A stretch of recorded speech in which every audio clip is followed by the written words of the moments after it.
अरे भाई सुनना यार, मेरे पास कुछ पैसा आया है तो तू मुझे बता सकता है कि उसको कहाँ पर कैसे इन्वेस्ट किया जाए। यार मुझे सही बता रहा हूँ, पैसे के बारे में कोई नॉलेज नहीं है, मुझे नहीं पता मेरे पैसे को कहाँ पे रखना चाहिए।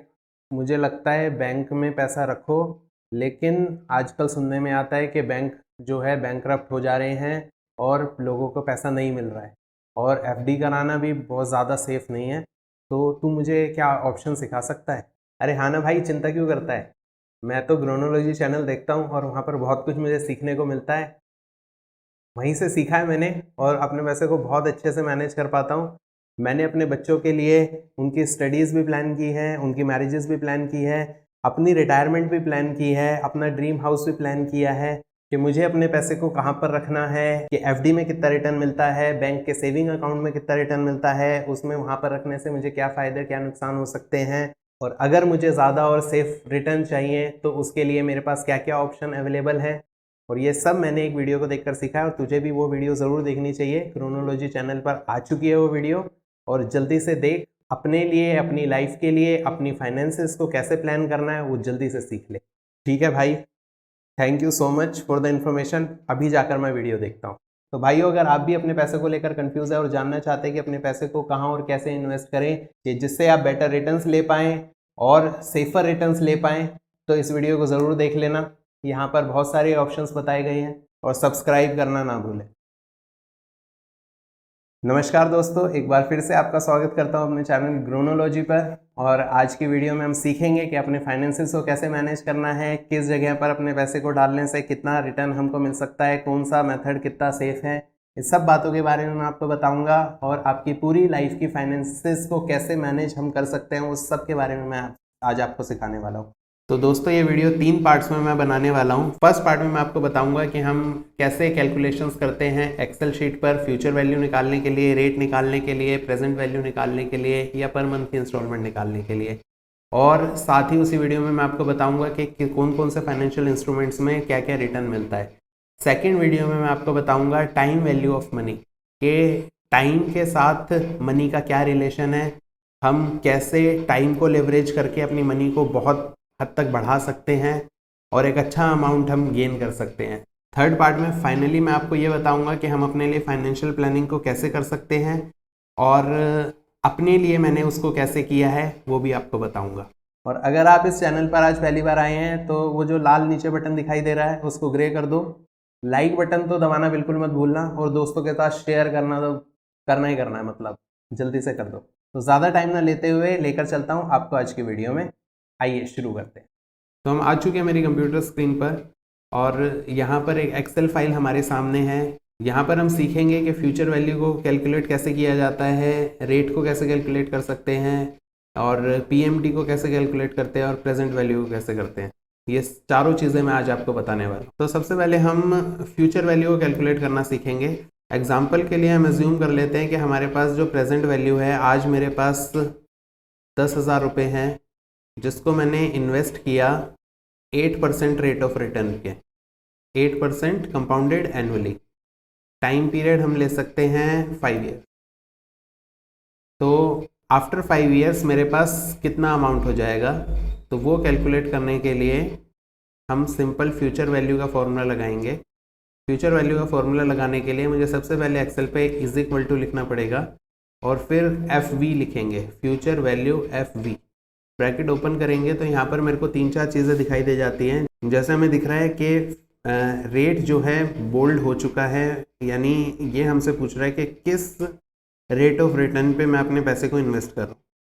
तो हमने यहाँ पर लिख सकते हैं 8%। परसेंट यहाँ पे ज़रूर लगाना, खाली 8 से काम नहीं चलेगा, परसेंट ज़रूर लगाना पड़ेगा।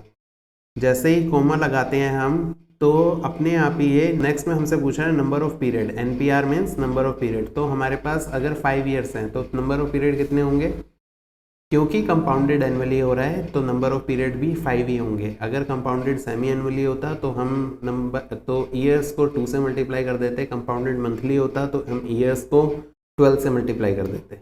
तो यहाँ पर हमारे लिए 5 ही रहेगा। नेक्स्ट ये हमसे पीएमटी पूछ रहा है। पीएमटी होता है कि हम हर महीने क्या इन्वेस्ट कर रहे हैं, तो हम हर महीने कुछ नहीं इन्वेस्ट कर रहे हैं। इस केस में हमारे पास एक अमाउंट था 10,000 जो हमने एक साथ इन्वेस्ट कर दिया तो पीएमटी ज़ीरो हो जाएगा। प्रेजेंट वैल्यू में हम रखेंगे 10,000। यहाँ पर एक और बात याद रखने के लिए है ज़रूरी कि अगर हम 10,000 दे रहे हैं मीन्स कैश आउटफ्लो हो रहा है, जो हमें मिलेगा वो इनफ्लो होगा, जो हम देंगे वो आउटफ्लो होगा। तो जहाँ पर भी हम देंगे ना पैसों को, उसे उसके आगे हम माइनस ज़रूर लगाएंगे। तो माइनस 10,000 हो गए। टाइप में हम डालेंगे वन क्यों डालेंगे? क्योंकि देखिए यहाँ पर लिखा भी हुआ है 0 है तो एंड ऑफ द पीरियड और 1 है तो बिगनिंग ऑफ द पीरियड। तो हमने शुरुआत में 10,000 रुपये पे किए हैं तो इसलिए हम यहाँ पर 1 लिखेंगे, ब्रैकेट को बंद करेंगे, एंटर करेंगे तो ये अमाउंट हमारे पास तकरीबन हो जाएगा 14,693 रुपये। दूसरे एग्जाम्पल में हम सीखेंगे कि प्रेजेंट वैल्यू को कैसे निकालना है। भाई प्रेजेंट वैल्यू निकालने की कब ज़रूरत पड़ती है? मीन्स हमारे पास मान लीजिए कोई गोल है, हमें लगता है कि हमें आज के 10 साल बाद तकरीबन 10 लाख रुपए की ज़रूरत पड़ेगी, तो आज मुझे कितना पैसे इन्वेस्ट करना पड़ेगा और कितने % रेट ऑफ रिटर्न के ऊपर कि मेरे को उतना अमाउंट 10 साल के बाद मिल जाए। तो यहाँ पर अगर हम प्रेजेंट वैल्यू निकालने की कोशिश करते हैं, रेट ऑफ रिटर्न वही लेंगे 8% पे, टाइम मान लीजिए मुझे 10 साल के अंदर फ्यूचर वैल्यू होगी 1 लाख। 1 लाख मुझको चाहिए 10 साल के बाद चाहिए, तो आज मुझे कितना पैसा इन्वेस्ट करना पड़ेगा कि रेट ऑफ रिटर्न मुझे 8% मिलता है, कंपाउंडेड एनुअली हो रहा है वो, और तो आज मुझे कितने पैसे इन्वेस्ट करने पड़ेंगे? तो प्रेजेंट वैल्यू के लिए सिंपल हम क्या करेंगे, इज इक्वल टू लगाएंगे और यहाँ पर एफ वी की जगह हम लिखेंगे पी वी और ब्रैकेट ओपन करेंगे। फिर से हमसे रेट पूछ रहा है, रेट के लिए 8% लिख देंगे। नंबर ऑफ पीरियड पूछ रहा है 10 लिखेंगे। पीएमटी अगेन हमारे पास 0 है, कुछ भी नहीं है। फ्यूचर वैल्यू हमको अमाउंट मिला है ना, अमाउंट हमको मिला है कितना? 1 लाख। टाइप हमें कितना पैसा इन्वेस्ट करना पड़ेगा, तो सेम 1 लिख देंगे, एंटर करेंगे तो ये मेरे पास अपने आप माइनस में आया। मीन्स आज मुझे 46,319 रुपीज़ इन्वेस्ट करने पड़ेंगे, देने पड़ेंगे आज 8% के रेट ऑफ रिटर्न पे, जो कि आफ्टर 10 ईयर्स 1 लाख रुपीज़ हो जाएंगे। नेक्स्ट एग्जांपल में हम पीएमटी को भी कंसिडर करते हैं कि फॉर एग्जांपल मैंने आज लमसम कुछ नहीं अमाउंट दिया और मैं चाहता हूँ कि मैं हर महीने 1,000 रुपीज़ इन्वेस्ट करूँ फॉर नेक्स्ट 5 ईयर्स, और मुझे ये देखना है कि 5 साल के बाद मेरे पास अगर 8% रेट ऑफ रिटर्न मिलता है तो 5 साल के बाद मेरे पास कितना पैसा इकट्ठा हो जाएगा। ठीक है, प्रेजेंट वैल्यू यहाँ पर हो जाएगी 0, क्योंकि यहाँ पर हम पीएमटी मतलब पर मंथ में दे रहे हैं, इंस्टॉलमेंट पर मंथ ट्रांजैक्शन हो रही है, यहाँ पर वो कितनी हो रही है 1,000 रुपीज़। रेट कितना है 8% अगेन, टाइम यहाँ पर लिया है हमने 5 ईयर, तो इसकी फ्यूचर वैल्यू क्या हो जाएगी? तो इसकी फ्यूचर वैल्यू हमें कैलकुलेट करने के लिए again is equal to F V rate 8%। यहाँ पर एक और बात ध्यान रखने वाली है, क्योंकि हम पैसा एक साथ नहीं दे रहे हैं और हम एक साल के अंदर 12 बार पैसे को दे रहे हैं, तो जो भी इंटरेस्ट है वो भी 12 से डिवाइड हो जाएगा। क्योंकि हमने मान लीजिए मैंने आज 1,000 रुपये दिए और अगले महीने फिर से 1,000 रुपये दिए, तो पहले महीने तो मुझे इंटरेस्ट मिलेगा 1,000 रुपये पे, दूसरे महीने मेरे को इंटरेस्ट मिलेगा 2,000 के हिसाब से, तीसरे महीने मेरे को इंटरेस्ट मिलेगा 3,000 के हिसाब से, चौथे महीने इंटरेस्ट मिलेगा 4,000 के हिसाब से। ठीक है, तो ऐसे कर करके, क्योंकि मैं हर महीने 1,000 रुपये दे रहा हूँ तो वो अमाउंट भी बढ़ता रहेगा। तो जो रेट ऑफ रिटर्न है उसको हम 12 से डिवाइड कर देंगे, क्योंकि हर महीने हमें अब साल में एक बार तो नहीं मिल रहा है ना 8%, हमें हर महीने मिल रहा है, तो इसलिए अब हर महीने कितना मिलेगा 8 डिवाइडेड बाई 12। साल में अगर 8% मिल रहा है तो महीने में 8/12। ठीक है, अभी पीरियड भी कितने हो जाएंगे, अब मैं हर महीने इन्वेस्ट कर रहा हूँ, एक साल में 12 बार इन्वेस्ट कर रहा हूँ, तो 5 साल में कितनी बार इन्वेस्ट करूँगा 5 गुना 12। पीएमटी मेरे पास क्या है 1,000 रुपये और ये पैसा मैं दे रहा हूँ, मीन्स माइनस में 1,000 रुपये करके लगाएंगे। प्रेजेंट वैल्यू मेरे पास 0 रहेगी। टाइप मैं महीने की शुरुआत पे पैसा दे रहा हूँ तो इसलिए 1 लगाऊंगा। एंटर करेंगे तो ये अमाउंट मेरे पास आता है 73,966 रुपीज़। नेक्स्ट एग्जाम्पल में हम PMT कैलकुलेट करना सीखते हैं। ठीक है, एज्यूम का क्या करेंगे कि मुझे मान लीजिए 10 साल के बाद 1,00,000 रुपए चाहिए मेरे पास। ठीक है, आज मेरे पास ज़ीरो अमाउंट है, मैं हर महीने कितने पैसे इन्वेस्ट करूं कि 10 साल बाद 8% के रेट ऑफ रिटर्न में मेरे पास 1,00,000 रुपए इकट्ठे हो। समझ गए एग्जाम्पल? तो यहाँ पर प्रेजेंट वैल्यू हमारे पास क्या है, 0। PMT हमें फाइंड करनी है, बताना है क्या है, रेट 8% होगा, टाइम है 10 ईयर्स, फ्यूचर वैल्यू मुझे मीन्स फ्यूचर में मुझे 1,00,000 रुपए अगर चाहिए तो आज मुझे कितने पैसे इन्वेस्ट करने पड़े हर महीने। तो कैसे कैलकुलेट करेंगे, PMT कैलकुलेट करने के लिए इज इक्वल टू PMT लिखेंगे और ब्रैकेट ओपन करेंगे। अब ये यहाँ पर हमसे पूछ रहा है रेट, तो रेट अगेन 8% है, उसको 12 से डिवाइड कर देंगे क्योंकि PMT मीन्स हमें पर महीने का इंस्टॉलमेंट निकालना है, मुझे कितना देना पड़ेगा कि मुझे 1,00,000 रुपये वापस मिल जाए। नंबर ऑफ पीरियड कितने हो जाएंगे, 10 × 12। प्रेजेंट वैल्यू मेरे पास 0 है, फ्यूचर वैल्यू मेरे को चाहिए 1,00,000 रुपये, टाइप अगेन 1, ब्रैकेट बंद करेंगे तो ये हमारे पास आ गया है -542। मीन्स मेरे को 10 साल तक हर महीने अगर मैं 542 रुपये जमा कराता हूँ कहीं पर भी जहाँ पर मुझे 8% रेट ऑफ रिटर्न मिलता है तो मेरे पास 10 साल बाद 1,00,000 रुपये का अमाउंट इकट्ठा हो जाए। नेक्स्ट रेट कैलकुलेट करते हैं। तो रेट ऑफ रिटर्न कैलकुलेट करने के लिए मुझे सबसे पहले तो प्रेजेंट वैल्यू बताना पड़ेगा। तो एग्जांपल के लिए मान लेते हैं मैंने 20,000 रुपये आज इन्वेस्ट करे 10 साल के लिए, 10 साल बाद मुझे 50,000 मिले, तो मुझे रेट कैलकुलेट करना है कि कितना मुझे एनुअल रेट ऑफ इंटरेस्ट मिला कि जिससे वो 20,000 से बढ़कर 50,000 हो। तो प्रेजेंट वैल्यू हमारे पास रहेगी 20,000 क्योंकि हमने 20,000 रुपये पहले इन्वेस्ट किए, टाइम 10 साल के लिए हमने इन्वेस्ट किया, फ्यूचर वैल्यू उसकी क्या हो गई 50,000। तो रेट हमें कैलकुलेट करना, तो रेट के लिए इज इक्वल टू रेट लिखेंगे यहाँ पर, ब्रैकेट ओपन करेंगे, नंबर ऑफ पीरियड कितने होंगे, अब नंबर ऑफ पीरियड हमसे पूछ रहा है NPR, तो वो 10 हो जाएगा, 10 साल के लिए इन्वेस्ट किया है। PMT हमारे पास 0 है, मंथली हम कुछ भी नहीं दे रहे हैं, प्रेजेंट वैल्यू हमने 20,000 रुपये दिए तो -20,000 और फ्यूचर वैल्यू है 50,000। टाइप स्टार्टिंग में दिए या बाद में, तो हमने स्टार्टिंग में दिए हैं इसलिए 1 लगा देंगे, ब्रैकेट बंद करेंगे, एंटर करेंगे तो 10%। मीन्स मैं अगर 20,000 रुपये आज इन्वेस्ट करता हूँ अगले 10 सालों के लिए और मुझे 10% का रेट ऑफ रिटर्न मिले तो मेरे जो 20,000 हैं वो 10 साल बाद बढ़कर 50,000 के आसपास हो जाएंगे। तो यहाँ पर अभी तक हमने सीखा कि हम फ्यूचर वैल्यू कैसे कैलकुलेट करते हैं उस अमाउंट की जो कि हमने लमसम दिया है, फिर हमने सीखा कि प्रेजेंट वैल्यू को कैसे कैलकुलेट किया जाता है, फिर मैंने बताया कि फ्यूचर वैल्यू उस अमाउंट की कैसे कैलकुलेट कर रहे हैं जो कि हम मंथली इंस्टॉलमेंट में पे कर रहे हैं, फिर हमने सीखा कि प्रेजेंट PMT कैसे कैलकुलेट कर सकते हैं कि हमारे को कोई अमाउंट मान लीजिए चाहिए फ्यूचर में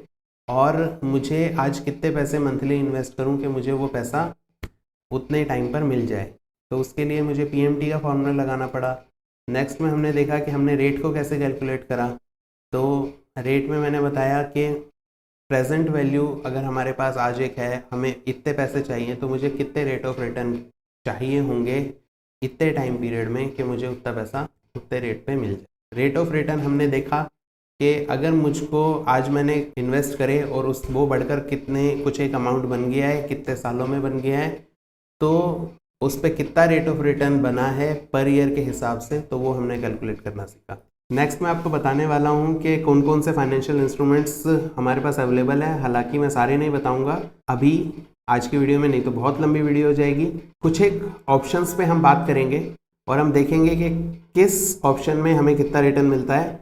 एक छोटा सा एग्जांपल लेकर भी कि 10,000 रुपये हम अगर इन्वेस्ट करें अलग अलग इंस्ट्रूमेंट में तो हमारा पैसा कितना ग्रो कर सकता है। तो मैंने एक यहाँ पर लिस्ट बनाई है और यहाँ पर कुछ एक इन्वेस्टमेंट ऑप्शंस मैंने लिखे हैं, उसके आगे मैंने उनका रेट ऑफ रिटर्न लिखा है। तो हम देखते हैं, मान लीजिए सेविंग बैंक अकाउंट में मैं अपने पैसे को रखता हूँ, वहाँ पर हमको 3% के आसपास मिलता है। किसी बैंक का कम है, किसी बैंक का ज़्यादा है। किसी का 3.5 भी है, किसी का 2.75 भी है। एवरेज के लिए मैंने 3% माना है इसको। ये हर क्वार्टर में भी मिलता है कई बार, और कोई बैंक इसको हाफ ईयरली भी देता है, कोई बैंक इसको ईयरली भी देता है। तो सेविंग बैंक अकाउंट में अगर हम पैसे को रखते हैं तो हमें 3% के आसपास हम रिटर्न एक्सपेक्ट कर सकते हैं। नेक्स्ट हम देखते हैं, हमारे पास इन्वेस्टमेंट ऑप्शन होता है एफडी। एफडी क्या होता है? Fixed deposit. ये वो पैसा होता है जो हम बैंक को देते हैं और एक टाइम स्पेसिफाई करते हैं, जैसे कि 1 साल, 2 साल या 5 साल। इससे कम भी होता है, 6 महीने का भी होता है। हम पहले से बताते हैं कि हम इस पैसे को इससे पहले नहीं निकालेंगे।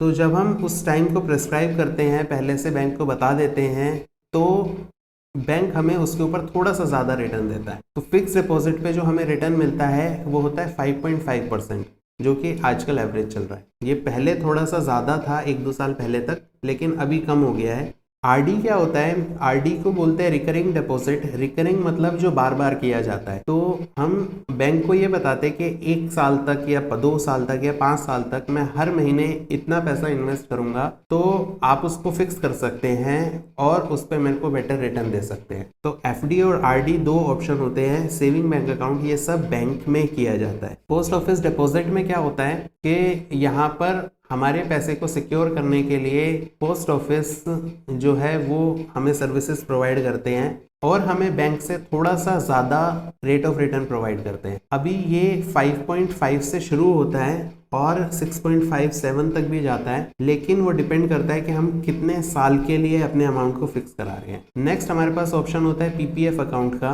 PPF account public provident fund इसको बोलते हैं। ये भी गवर्नमेंट के थ्रू ही होता है और इसमें हम 500 रुपए से लेकर 1.5 लाख तक 1 साल में इन्वेस्ट कर सकते हैं। यहाँ पर हमें थोड़ा सा रेट ऑफ रिटर्न और ज्यादा मिलता है, जो कि होता है 7.1% का आज के करंट रेट के हिसाब से। पहले 7.9% था 2019 तक, लेकिन 2020 में पेंडेमिक की वजह से गवर्नमेंट ने इसको थोड़ा सा कम कर दिया है लास्ट ईयर। नेक्स्ट हमारे पास ऑप्शन आता है डेट म्यूचुअल फंड का। ये वो म्यूचुअल फंड होते हैं जो डेट इंस्ट्रूमेंट्स में इन्वेस्ट करते हैं, जैसे गवर्नमेंट सिक्योरिटीज में, कॉर्पोरेट बॉन्ड्स में और बहुत सारी ऐसी चीजें होती हैं। तो यहाँ पर जब हम इन्वेस्ट करते हैं तो हम एक्सपेक्ट करते हैं 8 से 10% का रिटर्न। एवरेज के लिए मैंने 9% ले लिया है। लास्ट हमारे पास ऑप्शन आता है इक्विटी म्यूचुअल फंड्स में। ये मैंने म्यूचुअल फंड्स ही क्यों लिया है, क्योंकि अभी हम म्यूचुअल फंड्स की बात करेंगे। जब हम इंडिविजुअल शेयर्स में इन्वेस्ट करेंगे तब हम वहाँ के रिटर्न की बात करेंगे, लेकिन अभी मैं म्यूचुअल फंड्स की बात करूंगा क्योंकि एक फिक्स रेट ऑफ रिटर्न हमको चाहिए अपनी कैलकुलेशंस के लिए। तो इक्विटी म्यूचुअल फंड्स में जब हम इन्वेस्ट करते हैं, इक्विटी क्या होता है कि जब जो म्यूचुअल फंड्स पर्टिकुलर कंपनी के शेयर्स खरीदने में इन्वेस्ट करते हैं, वो उनका जब एक फंड बनाया जाता है तो उसको इक्विटी म्यूचुअल फंड्स बोलते हैं। वहां पर जो है 12 से 17% तक हमको रेट ऑफ रिटर्न मिल जाता है। फिक्स नहीं होता, डिपेंड करता है मार्केट के ऊपर, लेकिन जब हम लॉन्ग टर्म के लिए इन्वेस्ट करते हैं तो 14% रेट ऑफ रिटर्न एक्सपेक्ट कर सकते हैं। तो इन सब के बारे में हम डिटेल में बात करेंगे अपने आगे आने वाली वीडियोस में। तो जल्दी से अगर सब्सक्राइब नहीं किया तो सब्सक्राइब बटन दबा दो और लाइक बटन ज़रूर दबा देना। नेक्स्ट हम देखते हैं कि अगर हम इन सब फाइनेंशियल इंस्ट्रूमेंट्स में 10-10 हज़ार रुपये 5 साल के लिए इन्वेस्ट करें तो आफ्टर 5 ईयर्स हमारे पास क्या अमाउंट इकट्ठा हो जाएगा।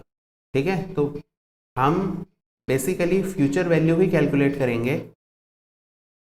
और वो कैसे कैलकुलेट करेंगे?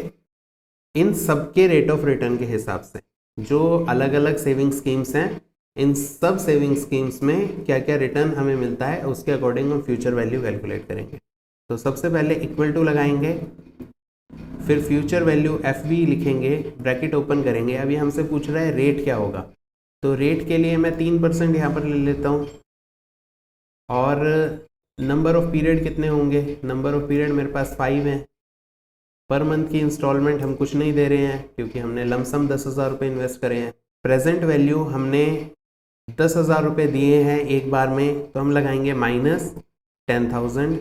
नेक्स्ट में आ जाता है टाइप। तो टाइप हमारे पास, क्योंकि हम पीरियड के बिगनिंग में ही पैसे को दे रहे हैं, तो 1 लगा दें, ब्रैकेट बंद करेंगे। तो ये अमाउंट मेरे पास आ जाएगा 11,592 रुपये। इसका ये सिंपली ये मतलब है कि अगर मैं 10,000 रुपये आज अपने सेविंग बैंक अकाउंट में रखता हूँ तो वो बढ़कर अगले 5 साल में 11,592 रुपये हो जाएगा। नेक्स्ट अगर मैं उसी 10,000 को सेविंग बैंक अकाउंट में ना रख के उसकी एफडी करा देता हूँ तो वो मेरे पास बढ़कर 13,069 रुपीज़ हो जाएगा। अगर मैं उसको बैंक में से निकाल कर और पोस्ट ऑफिस में एफडी करा दूँ उसकी, तो मेरे पास 13,700 रुपये इकट्ठे हो जाएंगे। अगर मैं उसको पीपीएफ अकाउंट में रख दूँ तो मेरे पास वो जो अमाउंट है 14,000 के करीब बन जाएगा। अगर मैं उसको डेट म्यूचुअल फंड में रखूँ तो वो अमाउंट जो है 10,000 का मेरे पास 15,386 रुपये बन चुके होंगे। और अगर मैं उसको इक्विटी म्यूचुअल फंड्स में लगा दूं तो वो पैसा 5 साल में मेरे पास तकरीबन 19,254 रुपये हो जाएगा। ठीक है, तो देख सकते हैं आप डिफरेंस, कहाँ हमारे पास सिर्फ 11,592 रुपये थे और कहाँ हमारे पास 19,254 रुपये आ सकते थे। तो यहाँ पर हमने कुछ फाइनेंशियल इंस्ट्रूमेंट्स को देखा जिसमें कि हम इन्वेस्ट कर सकते हैं और रेट ऑफ रिटर्न कमा सकते हैं। फाइनेंशियल मैनेजमेंट की पार्ट 2 की वीडियो में मैं आपको बताऊंगा कि टाइम वैल्यू ऑफ मनी क्या होता है, पैसे के ऊपर टाइम का क्या इम्पैक्ट होता है, वो हम उसके ऊपर हम बात करेंगे और जो कि बहुत इंपॉर्टेंट होने वाली है। पर्सनली बता रहा हूँ, जब मुझे ये बात पता लगी थी कि पैसे के ऊपर टाइम का क्या इफेक्ट होता है तो मैं सही में हैरान हो गया था। और कुछ लोग इसको अमीरों का सीक्रेट बोलते हैं, कुछ लोग इसको पावर ऑफ कंपाउंडिंग बोलते हैं, कुछ लोग इसको 8th वंडर ऑफ वर्ल्ड बोलते हैं और इसके बहुत सारे नाम हैं। लेकिन जब हम इसके बारे में बात करेंगे तो डेफिनेटली आप भी हैरान रह जाएंगे। तो नेक्स्ट वीडियो में मिलते हैं। फाइनेंशियल मैनेजमेंट की पार्ट 2 की वीडियो देखना बिल्कुल ना भूलें। तो दोस्तों, कैसी लगी आपको ये वीडियो, लाइक और कमेंट करके ज़रूर बताएं। और अगर आपके कोई मन में क्वेश्चन है तो कमेंट में ज़रूर मुझसे पूछ सकते हैं और मैं ज़रूर उसका आंसर करने की कोशिश करूँगा। और एक बार फिर से कहूँगा, अगर आपने सब्सक्राइब नहीं किया तो प्लीज़ इस चैनल को सब्सक्राइब कर देना और शेयर ज़रूर करना। अगर आपको कुछ भी वैल्यू मिली है तो प्लीज़ अपने दोस्तों से, रिश्तेदारों से ज़रूर इस वैल्यू को शेयर करो। तो इसी के साथ आज की वीडियो को ख़त्म करते हैं और मिलते हैं नेक्स्ट वीडियो में। Thank you so much for watching.